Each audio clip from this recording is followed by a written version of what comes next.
Welcome to Mind of Mashiach. In the last video, I talked about how modern mind control techniques originated in Egypt and how references of torture as part of mind control can be found in the Egyptian Book of the Dead. Today, we're going to talk about the origins of mind control in the United States of America. African slaves were brought into the Americas as early as the 1400s. As numbers of black slaves increased, they soon began to outnumber the whites that were subjugating them.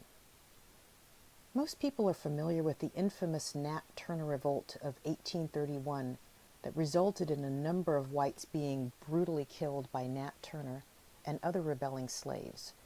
But that was not the first. The first recorded slave revolt in the United States happened in Gloucester, Virginia in 1663. This revolt involved not only black slaves, but white indentured servants as well. While Gloucester was the first recorded revolt, it certainly was not the last. In fact, slave revolts became such a regular happening that slave owners in general became more than just a little concerned. In the early 1700s, many white slave owners pooled together their finances and sent for a British plantation owner living in the West Indies named William Willie Lynch, who was said to have had a foolproof method for controlling black slaves. The slave owners paid Lynch's passage to Virginia, where he allegedly gave a speech that included detailed steps for how to deal with the problem of rebellious slaves. You can buy a copy of Lynch's speech on eBay or Amazon. You can also find a free PDF version of it by doing an online search. Tactics that Lynch gave to slave owners to help them take control of their slaves include the following.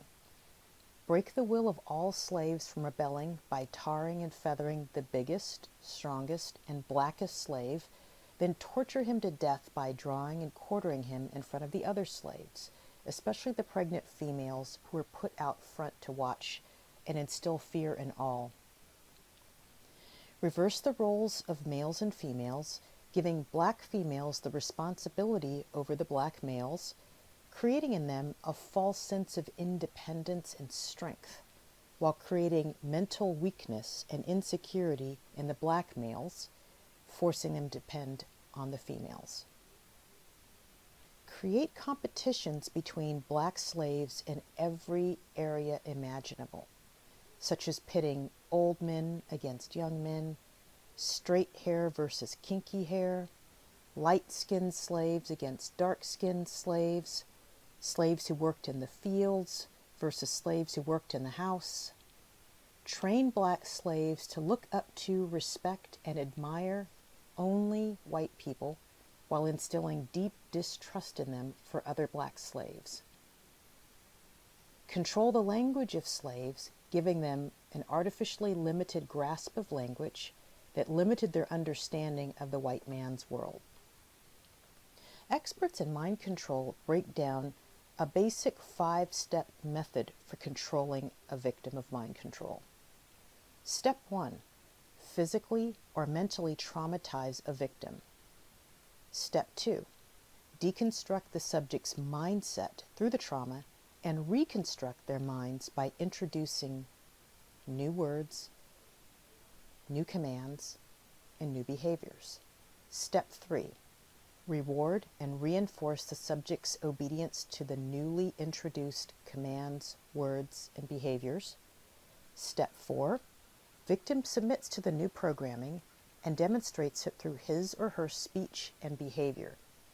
In Step 5, if the old or original behavior begins to reappear, refer to Step 1, which is to physically or mentally traumatize the victim. In reviewing Willie Lynch's speech, especially the front end of it that heavily emphasizes the brutal torture and murder of the biggest and most dominant male slave in front of the other slaves, and any mind control expert would have to agree that black slaves subjected to the Willie Lynch method for making a slave were indeed the first mind control victims on U.S. soil. Some have suggested that Willie Lynch is just a fable, that the man never existed, but he was merely fabricated in the 1900s. However, the tactics to control the minds and bodies of black slaves that seamlessly map to Willie Lynch's methods can easily be traced in the historical records. The promised results of Willie Lynch's tactics, unfortunately, can be seen even today in many so-called Black Americans. There is one silver lining in the Willie Lynch speech that comes towards the end when he mentions what measures to take when and if the slave's mind control slips and the mind corrects itself, evidenced by wild or original unbroken behavior returning. The human mind is surprisingly resilient. Even if one experiences extreme trauma, it is understood that the mind can rebuild, and in some instances, it can self-correct. For more information about reversing Willie Lynch mind control, please visit my website at www.reverseslaverycurse.com. That's all one word, no spaces or dashes. Once again, www.reverseslaverycurse.com.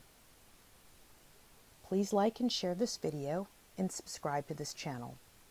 And don't forget to click the notification bell to make sure you receive alerts when I upload a video.